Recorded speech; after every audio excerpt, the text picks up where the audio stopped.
กันค่า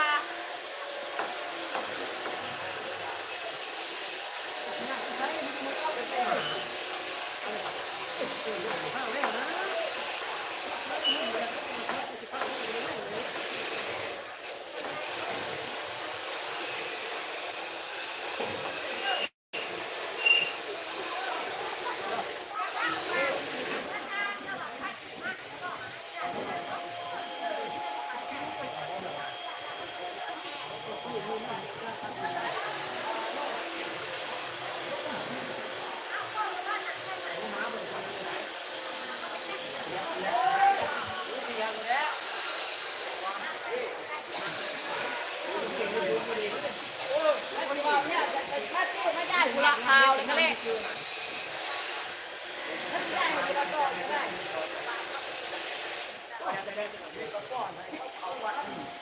นี่ก็ป้อนให้กูละเสร็จเฮ้ยขึ้นมาเลยก็ป้อนตัวที่เราตั้งชื่อเลย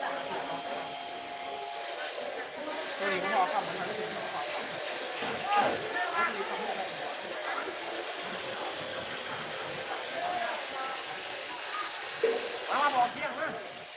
แล้วมีเข้ามาฟ้าเขาเลยมันง่ายเพราะแต่มันง่ายเพราะนะ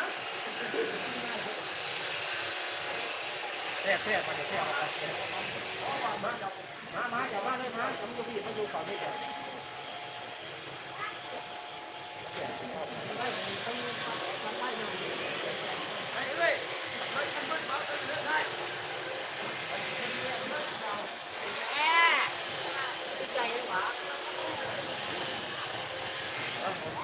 กำลังมาซื้อห้องได้เลยโอ้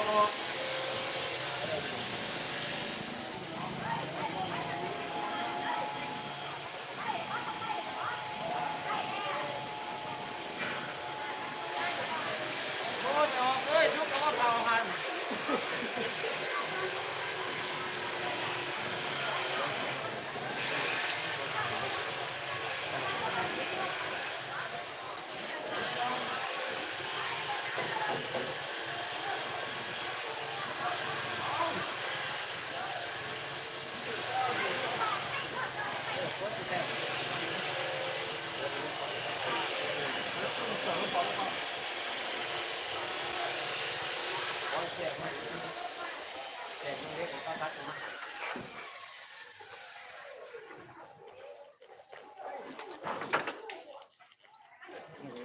รู้กันได้เหรอ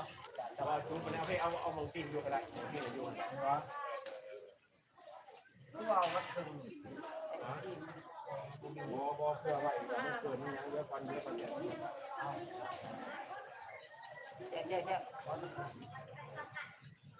เป็นที่อ่ะแม่เนี่ยเจ้าสถานมาแม่ก็เอาไปหาไปประกันอยู่คนเดียวกันไม่ตามที่จะ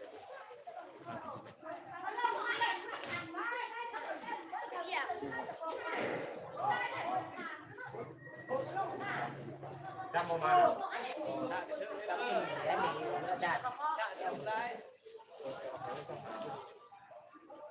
เรียน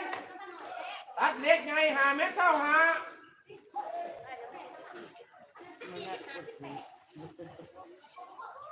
เมตรเท่าเด้อ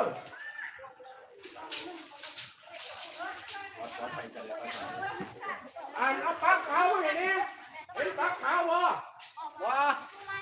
ดี๋ยวมาต่อนี่ปักเสียบได้ที่เขาปักเสียบ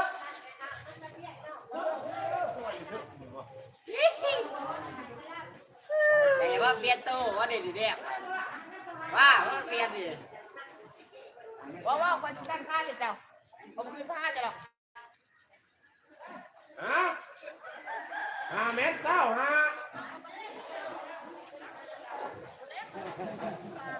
ซ้ำเดียวนี่เก็บเบิ้ลนักเคาะนี่นะกินยาต้มเลยลูกข้อแตกแต่เราเข้าได้ความจนโง่นัก